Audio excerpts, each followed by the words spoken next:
Hello student, आज हम class 7 के प्रश्नावली 4.3 को सॉल्व करेंगे। जिसमें पहला क्वेश्चन क्या बोल रहा है कि निम्नलिखित परिस्थितियों के लिए समीकरण बनाइए और फिर उन्हें हल करके अज्ञात संख्या ज्ञात कीजिए। जैसे एक कोई दिया है, इसके लिए स्थिति कोई दी है और इसके लिए क्या निकालना है, समीकरण बनाना है। तो जैसे ए नंबर क्या है क्वेश्चन कि एक संख्या, मान लो कोई संख्या है कि 8 गुने में 4 जोड़ते हैं। अगर कोई संख्या को हम x मानते हैं, यहाँ क्या लिखा है, एक संख्या, मान लो एक संख्या है तो उसको x मान लेते हैं कि 8 गुने 4 जोड़िए। तो 8 गुने में 4 जोड़ेंगे तो हमको क्या प्राप्त होगा, 60 प्राप्त होगा। तो सबसे पहले क्या है कि आपको इसको समझने में अच्छे से एकदम दिमाग लगाना पड़ेगा, फिर उसके बाद एकदम इजी से इसको सॉल्व कर सकते हैं।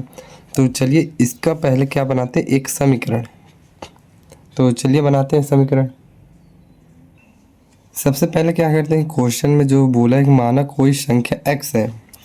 यहाँ बोला है क्वेश्चन में, क्या बोला है कि एक संख्या, तो माना संख्या क्या है, x है, ठीक है। तब क्या करते हैं, प्रश्न के अनुसार, प्रश्न क्या बोलता है, देखिए प्रश्न क्या बोल रहा है। प्रश्न बोल रहा है कि एक संख्या जिसको क्या हम मान लिए, x मान लिए कि 8 गुने, उस संख्या में 8 का गुणा करना है और उसमें क्या जोड़ना है, 4 जोड़ना है। फिर हमको क्या प्राप्त होता है, 60 प्राप्त होता है। तो चलिए बनाते हैं कैसे होगा। देखिए क्या किए कि माने एक संख्या लिखे x है, तो प्रश्न के अनुसार x, कोई संख्या x में गुना किसका करना है, 8 का, और फिर क्या करना है हमको, उसमें 4 जोड़ना है, 4 जोड़ना है। फिर क्या प्राप्त होता है, 60 प्राप्त होता है, ठीक है। तो हम इसको कैसे लिख सकते हैं, इसको 8x लिख सकते हैं प्लस 4 बराबर क्या हो जाएगा, 60 हो जाएगा। अब इसको सॉल्व करते हैं, अगर इसका हल करते हैं तो कैसे होगा, 8x इधर रहेगा बराबर, इसको अगर इधर पक्षांतर करते हैं तो यहाँ प्लस में इधर जाएगा तो माइनस में हो जाएगा। तो 8x बराबर 60 में से 4 गया तो 56 बचा, बराबर यहाँ क्या हो जाएगा, x बराबर 56। अब यहाँ x के साथ 8 क्या चीज़ में, गुणे में है, तो इधर जाएगा तो चले जाएगा भाग में। और 8 के पहाड़ा में 56 कितने बार में आता है, 7 बार में। तो x इक्वल टू क्या हो जाएगा, 7। ये हो गया आंसर। इसी तरीके से समीकरण बना के आंसर लाना है। तो ये रहा पहला अपना आंसर। अब सेकंड क्वेश्चन को देखते हैं क्या बोल रहा है। तो सेकंड क्वेश्चन हमारा क्या बोल रहा है कि एक संख्या है, तो उस संख्या को क्या मानेंगे, x मानते हैं, का 1/5 घटा, घटा यानी घटाना, तो 1/5 में 4 घटाएंगे तो संख्या क्या प्राप्त होगा, 3 देते हैं, संख्या 3 देता है।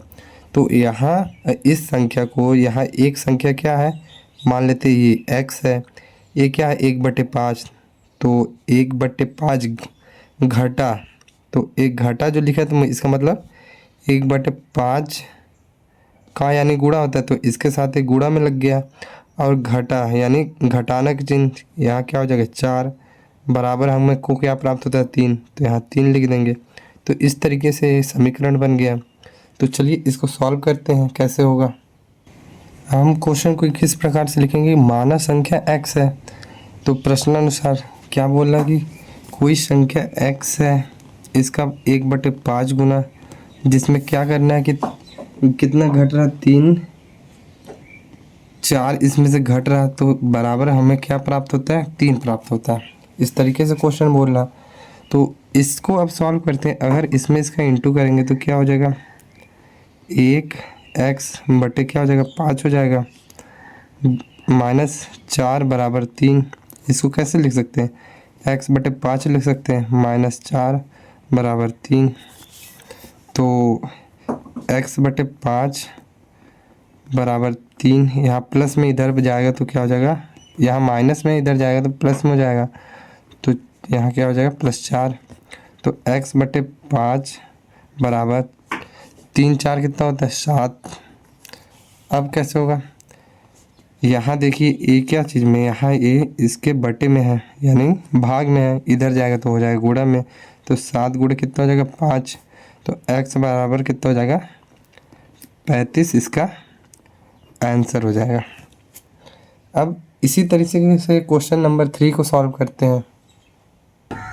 अब यहाँ क्वेश्चन नंबर सी क्या बोला, यदि मैं किसी संख्या का 3 गुना 3 चौथाई, तो यदि कोई संख्या है, संख्या मतलब उस संख्या को क्या, हमको तो संख्या मालूम नहीं है तो उसको क्या बोलेंगे x बोलेंगे, का 3 गुना 3 चौथाई।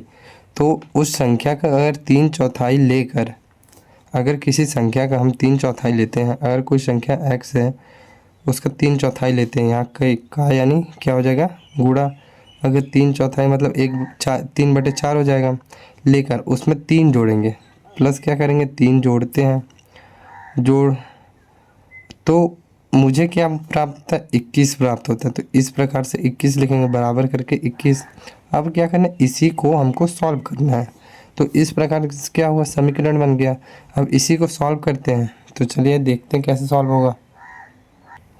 अब बच्चों हमको ये समीकरण प्राप्त हो गया है, तो इसको क्या करते हैं कि हल करते हैं।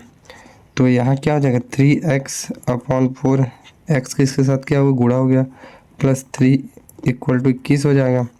तो 3x/4 और यहाँ क्या कर देंगे 21 में से अगर 3 माइनस कर देंगे, इधर प्लस में उधर जाएगा तो क्या हो जाएगा माइनस हो जाएगा 3।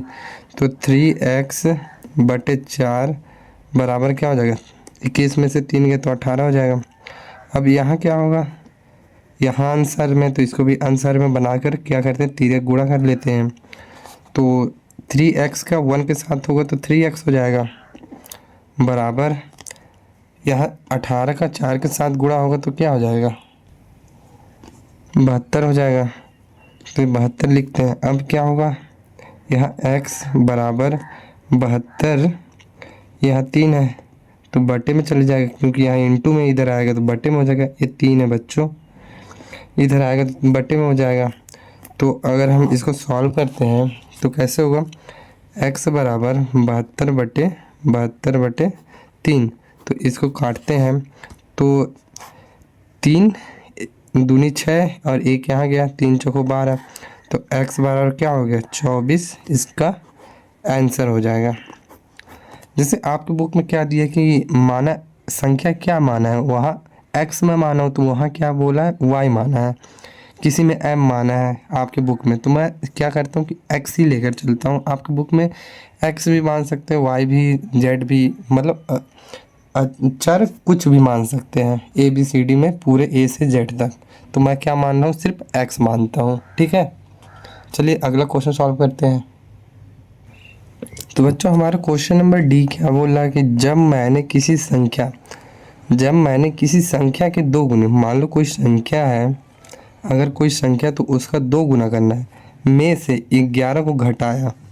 अगर कोई संख्या, यहाँ क्या है, किसी संख्या को x मानते तो यहाँ भी कोई संख्या x है, उसका 2 गुना यानी 2 को x का 2 के साथ क्या करेंगे गुणा करेंगे, 2 गुने लिखा है, में से उसमें से क्या करते हैं 11 को घटाते हैं, तो परिणाम क्या प्राप्त होता है 15 प्राप्त होता है। तो इसका इक्वेशन कैसे बनेगा, यानी समीकरण, मान लो कोई संख्या है, संख्या क्या है x है, उसमें 2 को गुणा करना है, 2 गुने, यहाँ 2 को गुणा कर लेते हैं, में से 11 घटाते हैं, ये 11 को घटाएं तो क्या प्राप्त होता है 15 प्राप्त होता है। तो बराबर क्या लिखेंगे 15 लिखेंगे। इस तरीके से ऐसे क्या बनेगा हमारा समीकरण। तो चलिए इसको सॉल्व करते हैं।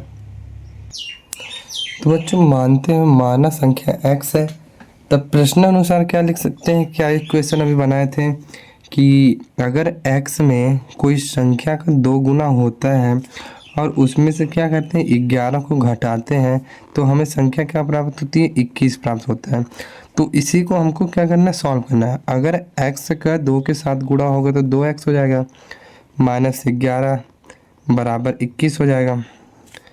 अब 2x = 21, इधर माइनस में इधर जाएगा तो क्या हो जाएगा प्लस में 11 हो जाएगा। 2x इक्वल टू 2 और यहाँ क्या हो जाएगा 3 हो जाएगा, 32 हो जाएगा। अब x इक्वल टू क्या हो जाएगा 32 अपॉन क्या हो जाएगा a, इधर इसके साथ क्या है गुणे में इधर जाएगा तो बट्टे में हो जाएगा, तो इसको काटेंगे तो 16 बार में कटेगा। तो x बराबर क्या लिख सकते हैं 16, इसका क्या हो जाएगा आंसर हो जाएगा।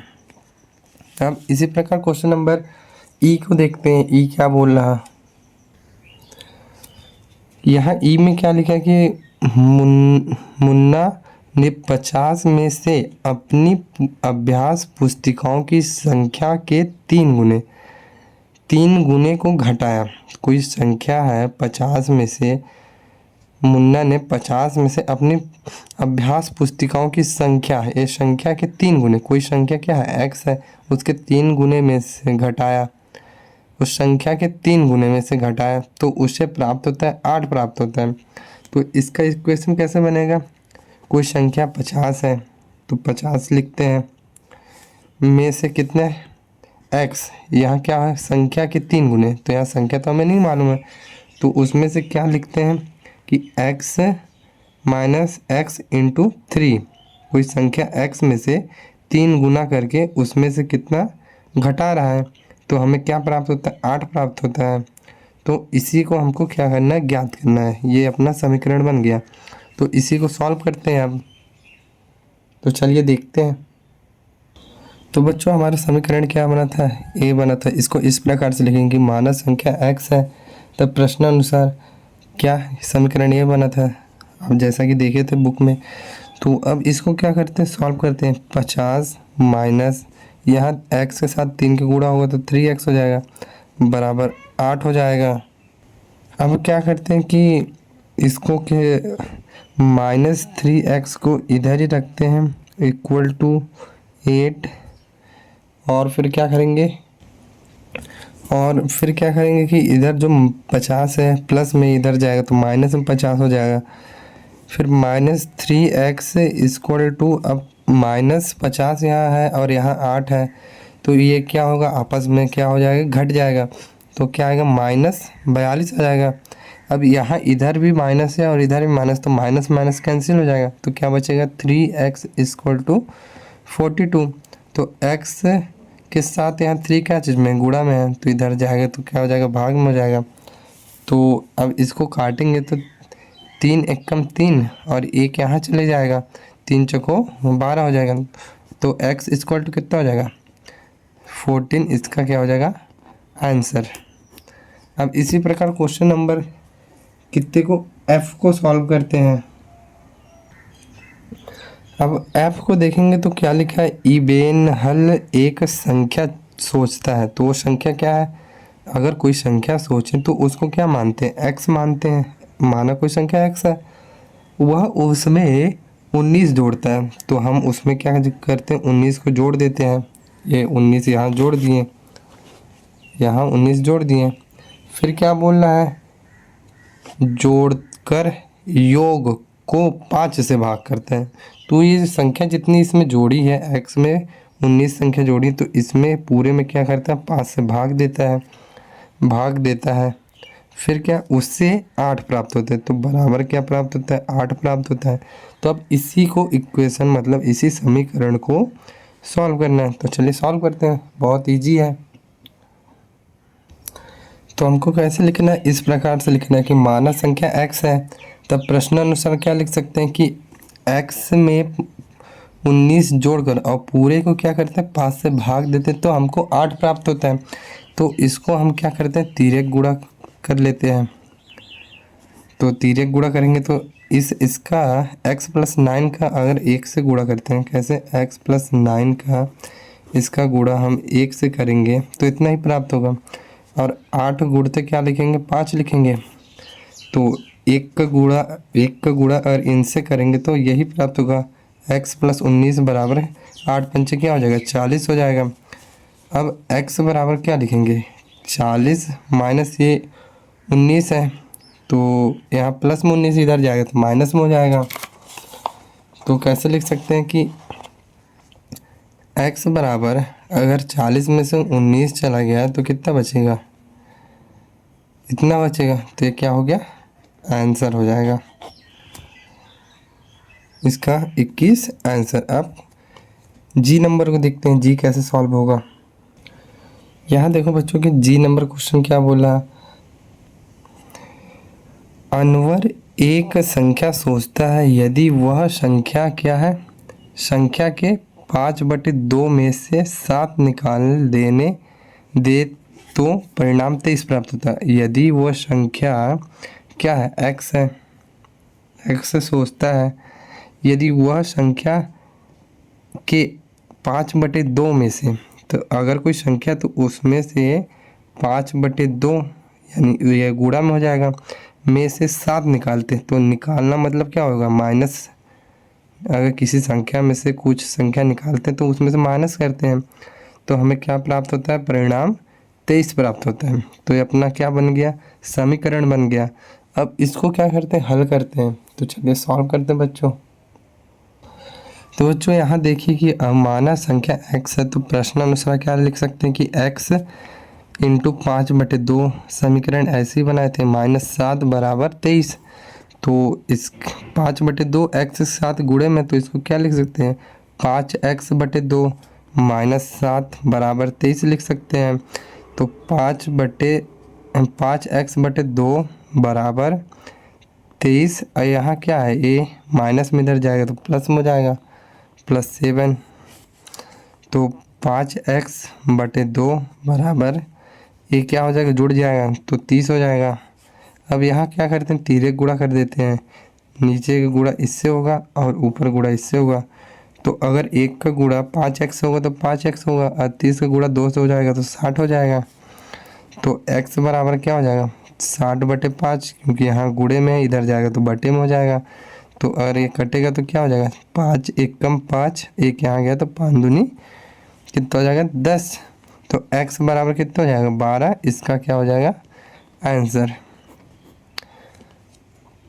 तो बच्चों यहाँ क्या करना था कि कोई अगर हमको परिस्थिति दी रहती है तो उसका हम समीकरण बनाते हैं।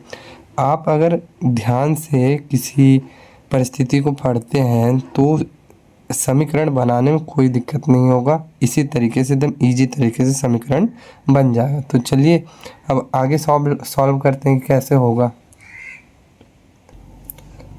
तो बच्चों यहाँ क्या दूसरा क्वेश्चन बोला कि निम्नलिखित को हल कीजिए।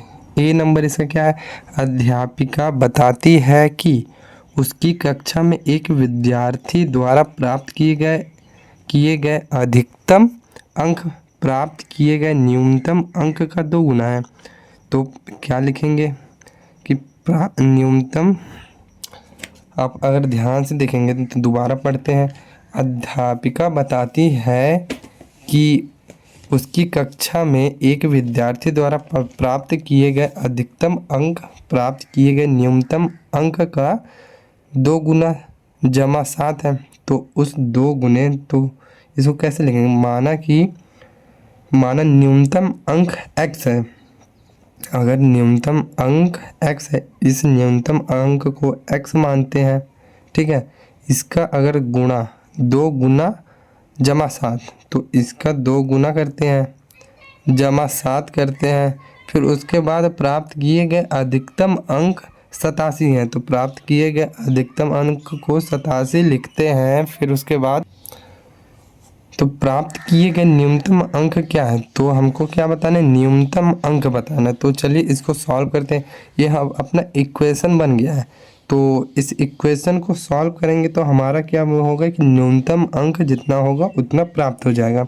तो इस तरीके से हमको क्या करना है कि क्वेश्चन को पढ़ना है, फिर इसका एक समीकरण बनाना है, तो ऐसे ही सॉल्व करना है। इसका भी जैसे समीकरण बनेगा, तो सबसे पहले क्या करते हैं कि ए नंबर को सॉल्व करते हैं, फिर उसके बाद बी नंबर का इक्वेशन बनाएंगे। तो चलिए ए नंबर सॉल्व करते हैं। तो हमको किस तरीके से बच्चों लिखना है, ऐसे कि माना न्यूनतम अंक क्या है, x है। तब प्रश्न अनुसार कैसे लिखेंगे, ये समीकरण हम बनाए थे, तो इसको अब सॉल्व करते हैं। अब x का 2 के साथ गुणा करेंगे तो 2x हो जाएगा, +7 = 87 हो जाएगा। अब 2x बराबर 87, यहाँ प्लस में इधर जाएगा तो माइनस में हो जाएगा। तो 2x बराबर 87 में से 7 गए तो 80 बचेगा। तो x बराबर क्या हो जाएगा 80/2। अब यहाँ इसको काटेंगे तो क्या हो जाएगा 40। तो x बराबर क्या हो जाएगा 40 आंसर। तो हम क्या लिख सकते हैं कि अतः न्यूनतम अंक 40 होगा। कैसे लिखेंगे? अतः न्यूनतम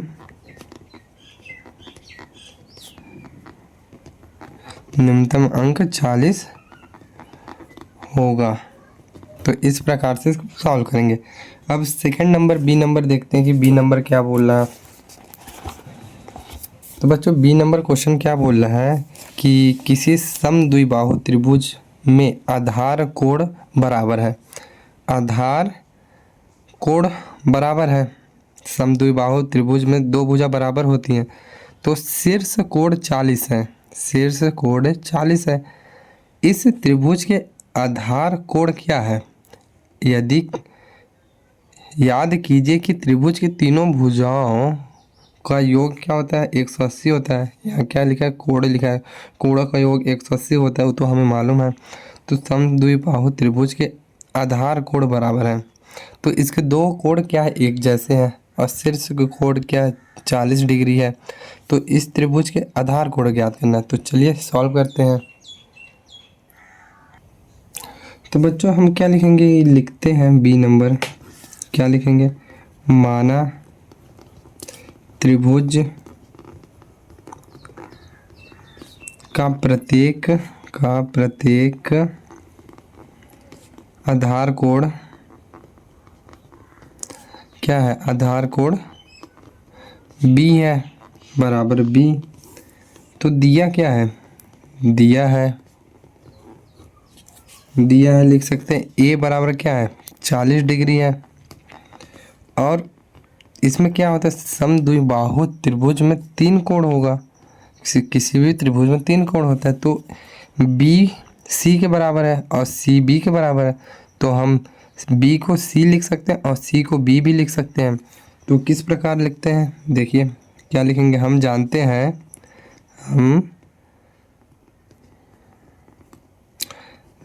हैं कि क्या जानते हैं कि अगर कोई त्रिभुज है तो उसकी क्या भुजा होंगी 3 भुजाएं होंगी।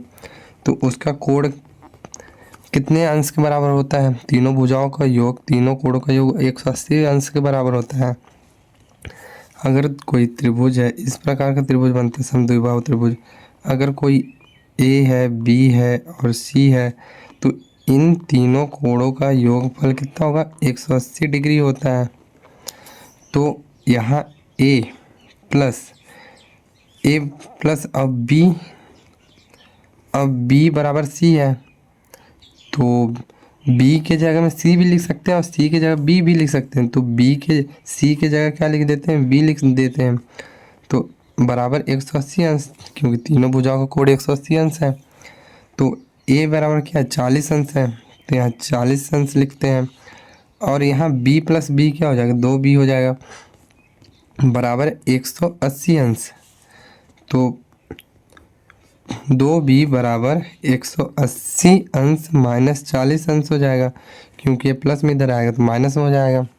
अब क्या करेंगे कि 2b बराबर 180 में से 40 गया तो 140 अंश हो जाएगा।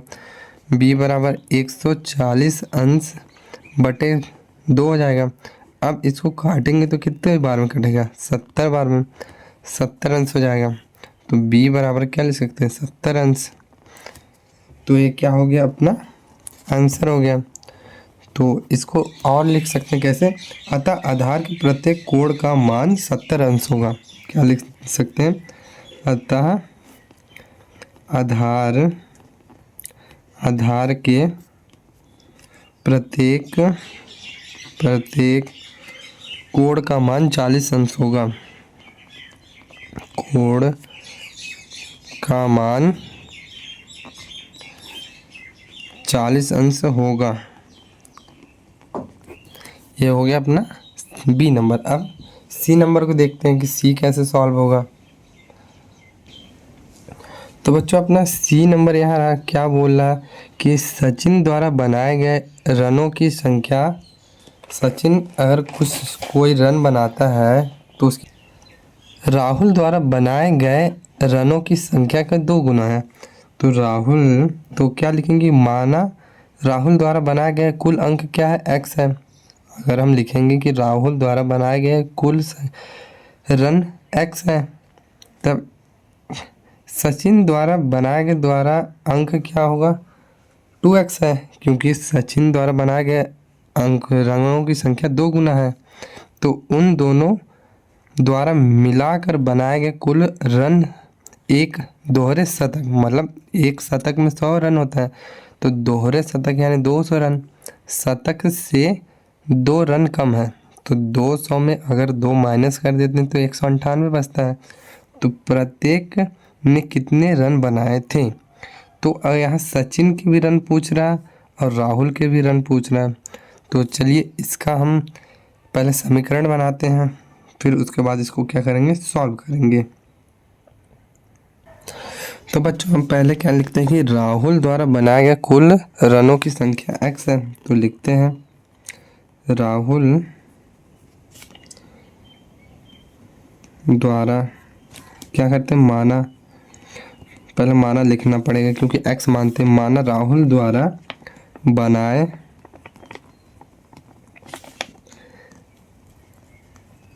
गए कुल रन क्या है, x है। और इसी प्रकार क्या लिखेंगे, इसलिए सचिन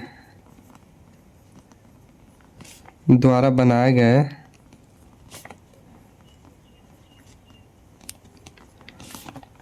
कुल अंक क्या है, कुल रन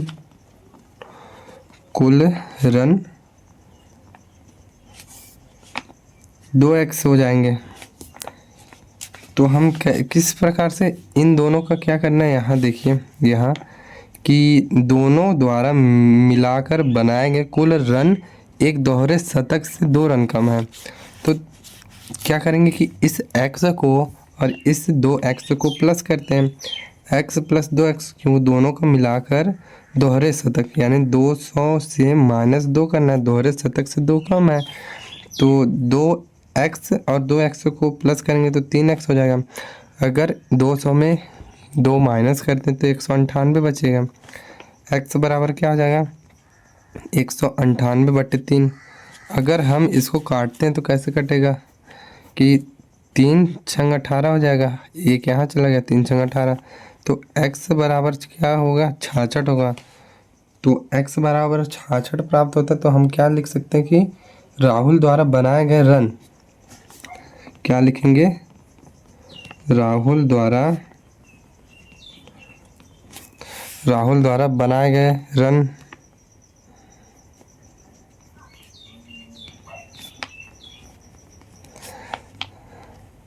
क्या है, 66 है। राहुल द्वारा 66 रन बनाए गए हैं। तो सचिन द्वारा बनाए गए रन कितना है, 2x है। तो लिखेंगे सचिन द्वारा बनाए गए कितना रन है, 2x है। यहाँ माने थे ना कि सचिन द्वारा बनाए गए कुल रन कितने हैं, 2x है। तो अब यहाँ जो x लिखे हैं आप, x का मान 66 है निकला है, तो इससे x जो 66 लिख देंगे, 2 गुणते 66। अब इसमें 66 में 2 को गुणा करेंगे तो 100 क्या हो जाएगा, 32 हो जाएगा इसका आंसर। तो अब क्या करते हैं, अगले क्वेश्चन को सॉल्व करते हैं। तो बच्चों ये क्या बोल रहा है कि निम्नलिखित को हल कीजिए। तो पहला क्वेश्चन क्या है, इरफान कहता है कि उसके पास परमित के पास जितने कंचे हैं उसके 5 गुने से 7 अधिक है। मतलब इरफान कहता है परमित के पास जितने कंचे हैं, यानी परमित के पास जितने कंचे हैं तो उसके कंचे के 5 गुने, परमित के कंचे के 5 गुने से 7 अधिक है इरफान के पास। तो इरफान के पास 37 कंचे हैं, तो परमित के पास कितने कंचे हैं, तो चलिए सॉल्व करते हैं। तो इसका कैसे लिखेंगे कि माना परिमित के पास कंचों की कुल संख्या क्या है, x है, और तब प्रश्नानुसार अगर परिमित के पास कुल संख्या x माने है x है तो 5 गुना, तो x का 5 गुना करेंगे से 7 अधिक है, मतलब 7 इसमें जोड़ेंगे तो कितना होता है, 37 प्राप्त होता है, तो 37 लिखेंगे। अब ये जो इक्वेशन बना है समीकरण, अब इसको सॉल्व कर देंगे तो हमें आंसर प्राप्त हो जाएगा। तो चलिए सॉल्व करते हैं। तो बच्चों हम इस प्रकार से लिखेंगे कि माना परिमित के पास कंचों की कुल संख्या कितनी x है, यहाँ क्या लिख लीजिएगा, कुल लिख लीजिएगा, कुल संख्या x है। तो प्रश्नानुसार x ऐसा हम क्या बनाए थे, समीकरण बनाए थे। तो अब इस समीकरण को हल करते हैं तो यहाँ x के साथ 5 गुणे में तो 5x हो जाएगा, प्लस 7 बराबर क्या हो जाएगा, 37। तो 5x बराबर 37, यहाँ प्लस में इधर जाएगा तो माइनस में हो जाएगा, तो 5x बराबर क्या हो जाएगा, 30। अब क्या लिखेंगे कि x बराबर 30/5। अब यहाँ इसको काट देंगे, कितने बार में, 6 बार में कटेगा, 5 6 30, तो x बराबर क्या हो जाएगा, 6 इसका आंसर। अब तीसरे के दूसरा नंबर देखते हैं क्या बोल रहा है। क्या बोल रहा है कि लक्ष्मी के पिता की आयु 49 वर्ष है। और लक्ष्मी के पिता की आयु क्या है, 49 वर्ष है। उसकी आयु, किसकी आयु, लक्ष्मी के पिता की आयु लक्ष्मी की आयु की 3 गुनी है। यानी लक्ष्मी की आयु क्या करना है, हमें को ज्ञात करना है, 3 गुने से 4 अधिक है, वर्ष अधिक है। तो लक्ष्मी की आयु क्या होगी, तो कैसे ज्ञात करेंगे कि माना लक्ष्मी की आयु क्या लिखेंगे, लक्ष्मी की आयु y है। फिर क्या करेंगे कि उसके पिता की आयु कितनी है, यहाँ 3 गुने से 4 अधिक है। कैसे लिखेंगे कि 3 गुने से 4 अधिक है, तो उसके पिता की आयु कितनी है, 49 वर्ष है।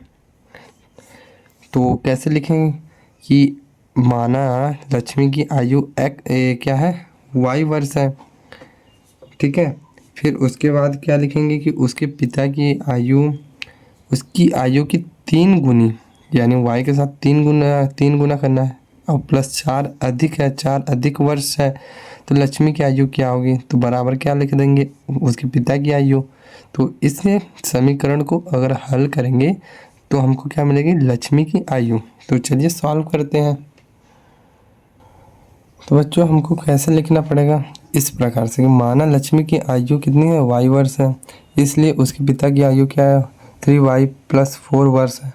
तो क्या लिखेंगे, प्रश्नानुसार 3y + 4 बराबर 49। तो अब इसको सॉल्व करेंगे तो 3y बराबर 49 - 4 हो जाएगा, तो 3y बराबर यहाँ 49 में 4 जाएगा तो 45। तो y बराबर क्या लिख सकते हैं, y बराबर हम 45/3 लिख सकते हैं। अब इसको काटेंगे, 3 एकम 3, 3 5 15 हो जाएगा, तो y बराबर 15। तो हम क्या लिख सकते हैं, अतः लक्ष्मी की आयु 15 वर्ष है।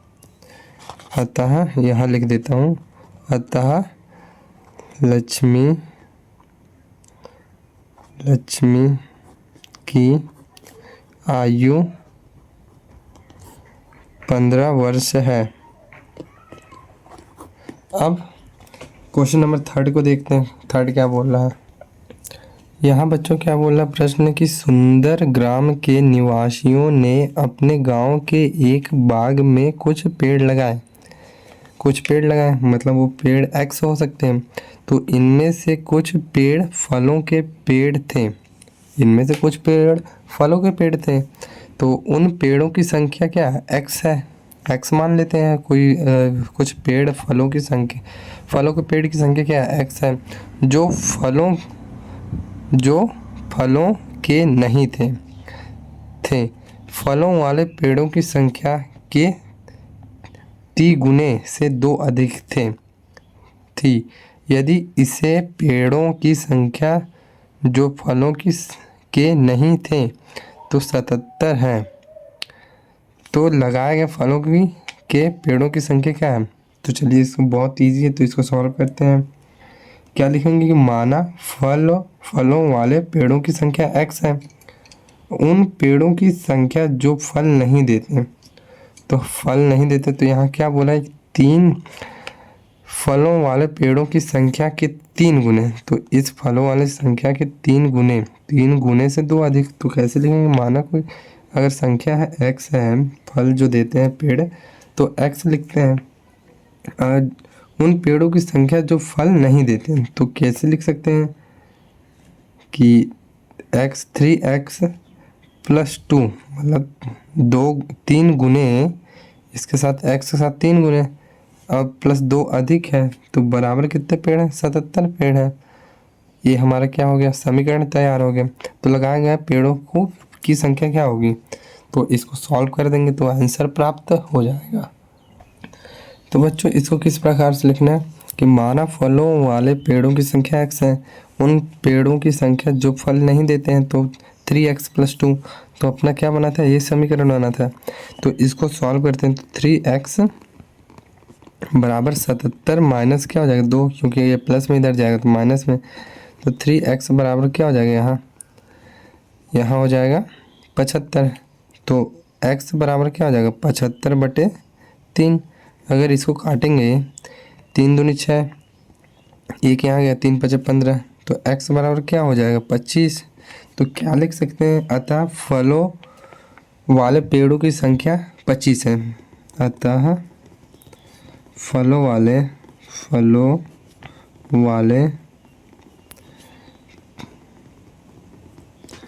पेड़ों की संख्या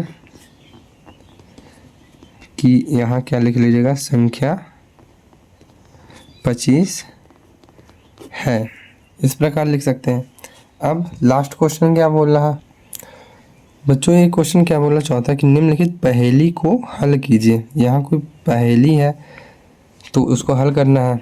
तो क्या बोला? मैं एक संख्या हूँ, तो एक संख्या हूँ तो इसको x मान लेते हैं। माना यहाँ क्या लिखते हैं?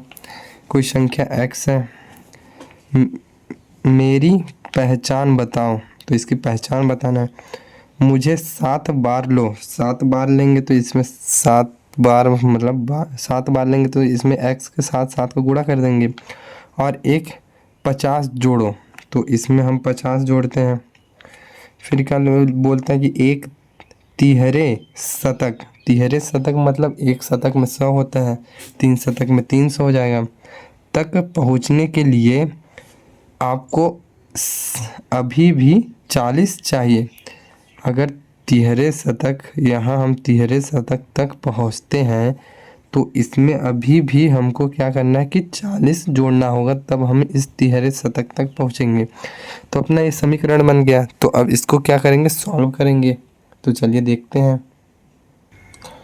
तो बच्चों हमको क्या क्वेश्चन बोला था? माना संख्या x है, हम इसको हल करते हैं तो क्या लिखेंगे? माना संख्या x है। तो पहेली के अनुसार ये हमको क्या बना था? समीकरण बना था। अब इसको सॉल्व करेंगे। यहाँ 7x प्लस क्या हो जाएगा? 50 और 40 90 हो जाएगा, बराबर 300 हो जाएगा। तो 7x बराबर 300 माइनस क्या हो जाएगा? 90 हो जाएगा। तो 7x बराबर 300 माइनस 90, तो यहाँ क्या हो जाएगा? 310 हो जाएगा। तो x बराबर क्या हो जाएगा? 310/7 हो जाएगा। अब इसको काटते हैं तो कैसे कटेगा? 7 × 1 = 7, 7 दूनी 14, 7 × 3 = 21, 7 × 4 = 28, 7 × 4 = 28। यहाँ कितना बचा? 3 बचा, 3 यहाँ गया। तो कैसे कटेगा? एक सेकंड बच्चों, इसको काटने के लिए देखते हैं कैसे काटता है। यहाँ बच्चों थोड़ा गलती हुआ है, क्योंकि यहाँ 300 में अगर 90 माइनस करेंगे तो यहाँ 210 होगा। यहाँ क्या हो जाएगा? 210। तो 7 के साथ 7 दूनी 14, 7 × 3 = 21 हो जाएगा। 21 और 0 हो जाएगा, यहाँ 0 लग जाएगा। तो x बराबर क्या हो जाएगा? 30 हो जाएगा। तो ये हो गया अपना आंसर। तो बच्चों आज हमारा प्रश्नावली 4.3 कंप्लीट होता है पूरा यहाँ तक। इसके बाद हम क्या पढ़ेंगे? चैप्टर 5 पढ़ेंगे, अध्याय 5। तो बच्चों आज के लिए बस इतना ही।